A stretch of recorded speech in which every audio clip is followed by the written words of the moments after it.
Welcome to my channel. तो आज हम बात करेंगे NHAI national highway authority of India की तरफ से एक नया नोटिफिकेशन आया है जिसमें 73 वैकेंसीज आउट हुई है। डिप्टी मैनेजर टेक्निकल की सिविल इंजीनियर में इसके जो अप्लाई करने का मोड है वो ऑनलाइन है और इसकी जो लास्ट डेट है वो 30 नवंबर तक रहेगी। और अब हम इसकी वैकेंसी वाइज बात करें कौन कौन सी कैटेगरी में कितनी कितनी वैकेंसीज है। जैसे अनरिजर्व कैटेगरी में 27 वैकेंसीज है, SC में 13 है, ST में 5 है और OBC नॉन क्रीमी लेयर में 21 है और जो EWS कैटेगरी में है उसमें 7 वैकेंसीज है।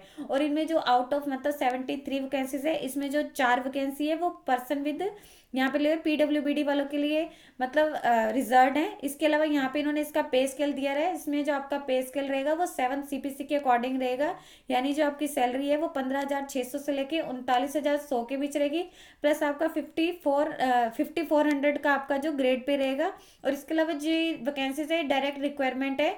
और इसकी जो मतलब आपने जो इसमें मिनिमम जो इसकी मेन क्वालिफिकेशन है यहाँ पे इन्होंने दिया हुआ है कि आपने जो इसका UPSC का एग्जाम होता है उसमें IAS एग्जाम है आपने क्लियर किया हो, प्लस रिटर्न प्लस पर्सनैलिटी जो कंडक्ट हुआ हो 2020 में सिविल इंजीनियर में। ये इसकी इन्होंने यहाँ पे इन्होंने दिया हुआ है कि इस यही अप्लाई कर सकते हैं अगर इन्होंने इस क्राइटेरिया को मैच किया हो। अब हम बात करेंगे इसकी एलिजिबिलिटी कंडीशन के बारे में। फर्स्ट हम बात करेंगे इसकी एज लिमिट के बारे में। तो इसमें आपकी जो एज लिमिट है वो 30 साल से ज़्यादा नहीं होनी चाहिए और इसकी जो एजुकेशनल क्वालिफिकेशन इन्होंने इसमें मांगी है वो आपकी डिग्री होनी चाहिए इन सिविल इंजीनियर में फ्रॉम अ रिकॉग्नाइज्ड यूनिवर्सिटी से या किसी इंस्टीट्यूट से।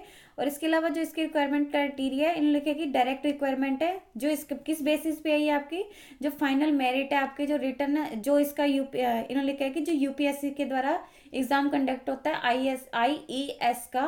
तो इनमें आपके जो है इंडियन इंजीनियरिंग सर्विस में आपके जो रिटर्न एग्जामिनेशन और जो पर्सनैलिटी टेस्ट के मार्क्स होंगे उसके आधार पे जो आपकी जो सिलेक्शन होगी। यहाँ पे इन्होंने कुछ कंडीशन दे रखी है, जैसे यहाँ पे इन्होंने दे रखी है मिनिमम एजुकेशनल क्वालिफिकेशन के अकॉर्डिंग कि जो कैंडिडेट है उसकी जो एप्लीकेशन आपकी जो ऑनलाइन एप्लीकेशन की लास्ट डेट है उससे पहले पहले आपकी जो सिविल इंजीनियर की डिग्री है वो आपके पास होनी चाहिए। इसके लिखे कि जो मिनिमम इसमें जो असेंशियल क्वालिफिकेशन है जो भी कैंडिडेट इसका ऑनलाइन फॉर्म फिल करना है तो जो भी इसमें ऑप्शन है वो उसने अच्छे से फिल कर लेने हैं। देन नेक्स्ट इन्होंने दिया हुआ है कि एज क्या है आपकी जो एज है वो एप्लीकेशन की जो लास्ट डेट है आपकी एडवर्टीजमेंट की वहाँ तक उससे मतलब लास्ट डेट वो की जाएगी उससे 30 साल से ज़्यादा नहीं होनी चाहिए। फिर भी आप इन्होंने लिखा है कि अगर आप रिलैक्सेशन पाना चाहते हैं तो जो इन केस ऑफ OBC तो उन्होंने लिखा कि जो OBC कैंडिडेट है अगर वो पोस्ट सबमिट जो भी उन्हें सबमिट करना होगा OBC नॉन क्रीमी लेयर का सर्टिफिकेट है वो जो भी उनका 2021-22 का होगा वो उन्हें डिपॉजिट करना होगा।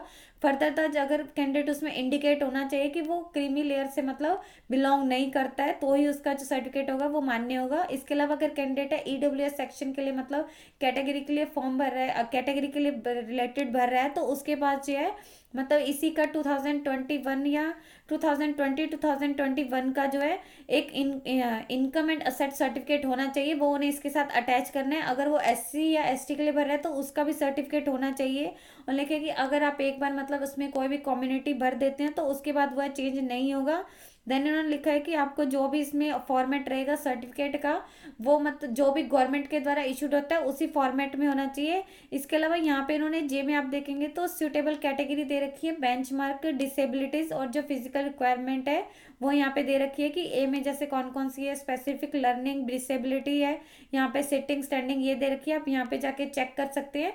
देन आगे इन्होंने इसका सिलेक्शन प्रोसीजर दे रखे है क्या प्रोसेस रहेगा लिखे कि on the basis of final merit जो भी आपकी UPSC के द्वारा जो कंडक्ट हुआ है IES एग्जामिनेशन जो रहेगा सिविल का उसमें आपकी जो मेरिट लिस्ट के आधार पर है उसमें जो आपके रिटन टेस्ट और पर्सनैलिटी टेस्ट में मार्क्स हैं उसके आधार पर रहेगा। लिखे कि नोट यहाँ पे इन्होंने दिया कि जो prescribed essential qualification are the minimum the mayor जो है आपकी यही रहेगी आपकी जो अपॉइंटमेंट और इंटरव्यू लेटर की है। और आपको जो इसका अप्लाई कैसे करना है तो कैंडिडेट को इसका ऑनलाइन अप्लाई करना है। तो प्रोसीजर जो है आपका इसका मैंने आपको इसके आपको जो इसके एप्लीकेशन वीडियो के लास्ट में आपको मिल जाएगा कहाँ पे इसको जो आपके कहाँ से आपको जो इसका ऑनलाइन अप्लाई करना है कौन सी इसकी वेबसाइट है यहाँ पे जाके आप चेक कर सकते हैं। देन यहाँ पे इसकी दे रखी है, यहाँ पे इन्होंने इसकी पूरी ऑनलाइन जो एप्लीकेशन आपको इसका फॉर्म फिल करना है उसकी डिटेल दे सकती है, और एंड में इसको आपको वैसे मिल जाएगी, मतलब डिटेल में मिल जाएगी। यहाँ पे इसके डॉक्यूमेंट दे रखे हैं जौन जौन से आपको अटैच करने हैं, कौन सा किसका साइज होना चाहिए। देन यहाँ पे एंड दे रखे है कि क्या रहेगा, क्या इसमें मतलब होगा।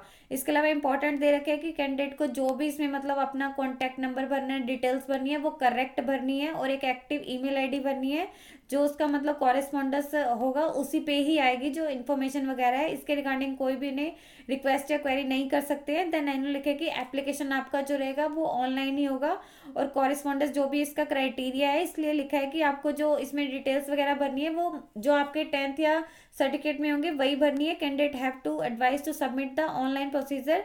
आपको जो है इसकी ये नहीं देखना भी हाँ लास्ट डेट है, उससे पहले पहले आपने इसके एट द एंड रश को मतलब बचने के लिए आपको इससे पहले पहले आपका जो है फॉर्म सबमिट कर देना है। यहीं पे इन्होंने डिटेल्स दे रखी है कि आप यहाँ पे चेक कर सकते हैं एप्लीकेशन थ्रू अगर आप किसी अदर मोड से भरते हैं तो एक्सेप्टेबल नहीं होगा। अगर आपने SC ST का भरा है तो आपको इसका रेलिवेंट सर्टिफिकेट अटैच करना होगा, और भी यहाँ पे दी हुई है। देन इसके अलावा नीचे इसका परफॉर्मा वगैरह दिया हुआ है कि आपको वो चेक करना चाहे तो आप चेक कर सकते हैं। तो बताएंगे आपको जो इसका एप्लीकेशन फॉर्म है वो कहाँ से फिल करना है और कहाँ पे मतलब आपको वो मिलेगा। तो आपको जैसे इसकी ऑफिशियल वेबसाइट यहाँ पे शो हो रही है, तो आप जैसे इस पर लॉग इन करेंगे तो यहाँ पे पॉपअप है, इसे हटा के आप नीचे जाएंगे तो यहाँ पे जो है करंट वैकेंसीज का ऑप्शन आएगा। आपने यहाँ पे इसको क्लिक करेंगे तो यहाँ पे जो आपको शो हो जाएंगे कौन कौन सी वैकेंसी इसमें आउट हुई है। जैसे हम यहाँ पे बात करें डिप्टी मैनेजर टेक्निकल की, तो यहाँ पे इसका डिटेल्स दे रखी है कौन से इसको आया था, कौन सी टाइप है, टोटल वैकेंसीज कितनी है, कौन से इसका टाइप है, इसकी एंड डेट क्या है, और इसका स्टेटस है अभी ओपन है, मतलब अभी से अभी इसका फॉर्म जो है वो भर सकते हैं। तो आपने यहाँ पे अप्लाई नाउ पे क्लिक करेंगे तो यहाँ पे जो इसका फॉर्म है वो ओपन हो जाएगा। तो यहाँ पे जो है इसको आपकी डिटेल्स भरनी है। जैसे यहाँ पे इन्होंने सबसे पहले एप्लीकेशन फॉर्म दे रखा है, लिखे कि जो इसके फील्ड है जहाँ पे स्टार मेंशन है वो इसके मैंडेटरी पॉइंट है, मतलब आपको भरने ही भरने हैं। इसकी पोस्ट का नेम ये है यहाँ पे जो शोर है, और ये मोड ऑफ रिक्वायरमेंट है, मतलब जिन्होंने यूपीएससी में IAS एग्जामिनेशन है उसे क्रैक किया है फॉर सिविल इंजीनियर वही इसके लिए अप्लाई कर सकते हैं। डायरेक्ट रिक्वायरमेंट रहेगी जैसे हमने इसको आपके नोटिफिकेशन में बताया था। और नेम ऑफ द पोस्ट आपको यहाँ पे शो हो रहा है कि डिप्टी मैनेजर टेक्निकल की, ये ऑटोमेटिकली इसमें फिल है जैसे रिक्वायर्ड है, ये सब कुछ इसमें ऑटोमेटिकली फिल रहेगा, कौन सी इसकी इशू डेट है, कौन सी इसकी लास्ट डेट है। देन आपने यहाँ पे आगे इसको भर ऑफ मतलब आपने इसे मैनुअली भरना है, ये इसमें ऑटोमेटिकली अब इसके मैनुअली भरेंगे। यहाँ पे आपका यूपीएससी का रोल नंबर आ जाएगा जो भी आपने इसमें एग्जाम में मतलब इसका क्रैक किया होगा। तो इसमें आपके रिटर्न एग्जामिनेशन में जितने मार्क्स आए होंगे वो आपने यहाँ पे लिखने हैं। ये हम आपको एक मतलब आइडिया दे रहे हैं कि आपको ऐसे ऐसे फॉर्म फिल करना है। देन यहाँ पे पर्सनैलिटी टेस्ट में आपके जितने मार्क्स आएंगे वो आपने यहाँ पे लिखने हैं। जैसे ही आप यहाँ पे मार्क्स फिल करेंगे तो यहाँ पे ऑटोमेटिकली आपके जो है टोटल मार्क्स शो हो जाएंगे। इसके बाद यहाँ पे आपकी बेसिक डिटेल्स आ जाएंगी, जैसे यहाँ पे कैंडिडेट का नेम आ जाएगा, जो भी उसने यहाँ पे नेम लिखना है, जो भी उसके मतलब सर्टिफिकेट में होगा उन्होंने वही यहाँ पे लिखना है। अगर कोई मिडल नेम है वो यहाँ पे लिखना है, लास्ट नेम है वो यहाँ पे लिख देना है। देन डेट ऑफ बर्थ आ जाएगी, जो भी आपके 10th के सर्टिफिकेट में है वो यहाँ पे आपने लिखनी है। देन यहाँ पे जेंडर आ जाएगा, मेल या फीमेल जो भी होगा वो आपने यहाँ पे लिख देना है। देन आप कौन सी कैटेगरी से बिलोंग करते हैं वो आ जाएगा यहाँ पे। जैसे जैसे आप यहाँ पे मतलब क्लिक करेंगे चेंज होता रहेगा भी, हाँ ये है। जैसे यहाँ पे ST का मैंने यहाँ पे लिख दिया है कि हम ST कैटेगरी से हैं, तो यहाँ पे सब कास्ट आ जाएगा, कौन सी कैटेगरी है तो आपने उसमें लिख देना आपका कौन सी कम्युनिटी है। उसके बाद आपको अगर आप इसमें इस कैटेगरी में ऐसे भरेंगे कि हाँ, तो आपको यहाँ पे इसका जो रेलिवेंट सर्टिफिकेट भी अटैच करना होगा। यहाँ पे लिखेगी जिसका साइज़ है वो 1 MB से ज़्यादा नहीं होना चाहिए। इसके बाद आ जाएगा whether belonging to personal with benchmark disabilities, अगर आप करते हैं येस यहाँ पे करेंगे तो आपको जो है यहाँ पे डिटेल्स यहाँ पे सिलेक्ट आ जाएगा कौन सा ऑप्शन है। जैसे यहाँ पे आ जाएगा कि स्पेसिफिक लर्निंग डिसेबिलिटीज या मल्टीपल है, आप यहाँ पे चूज करेंगे तो वही आ जाएगी। आपको यहाँ पे मेंशन करना होगा कि कौन सी है कौन सी नहीं है।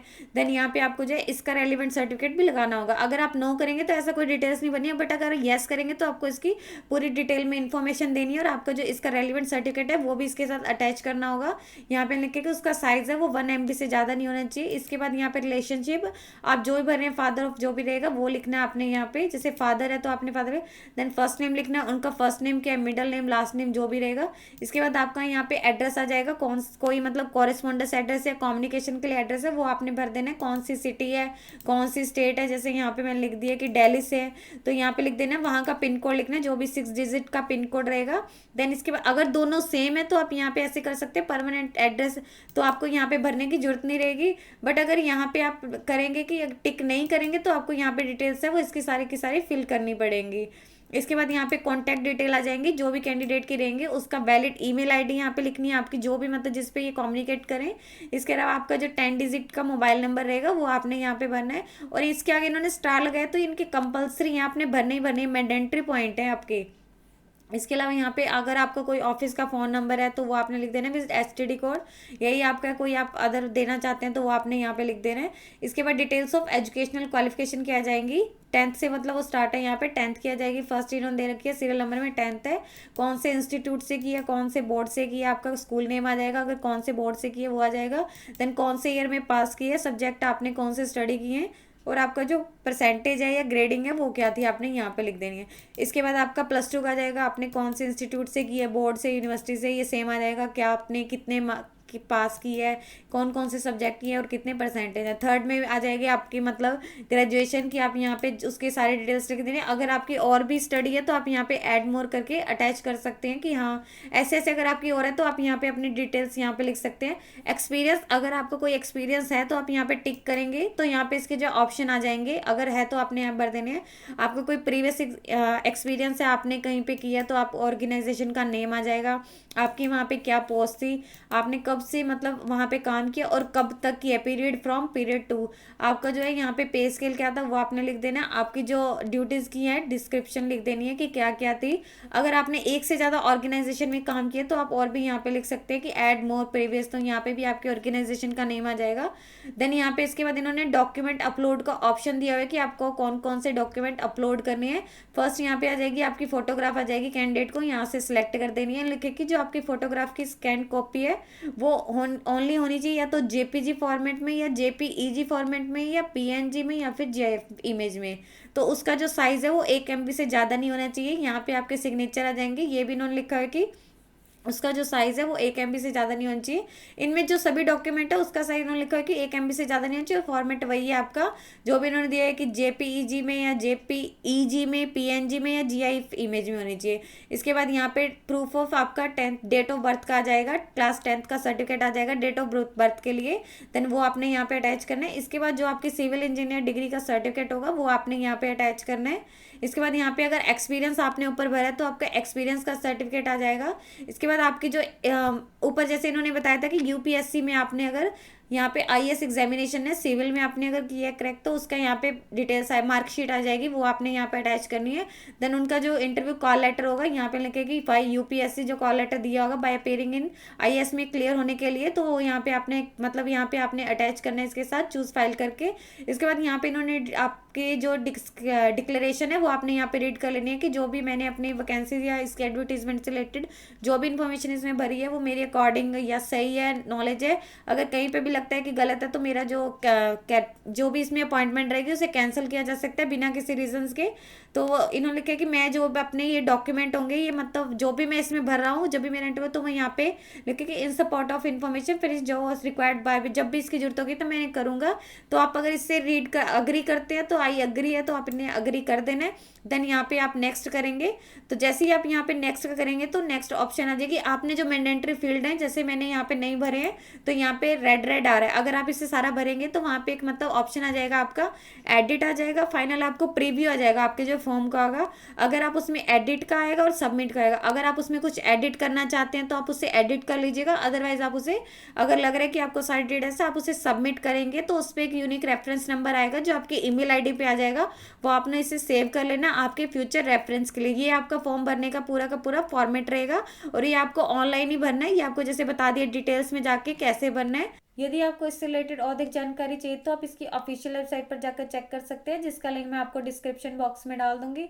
यदि आपकी इस वीडियो से रिलेटेड कोई भी क्वेरी है तो आप हमें कमेंट सेक्शन में लिख के बता सकते हैं। वीडियो अच्छी लगी हो तो प्लीज़ लाइक एंड शेयर, और वीडियोज़ को देखने के लिए आप हमारे यूट्यूब चैनल को सब्सक्राइब कीजिए।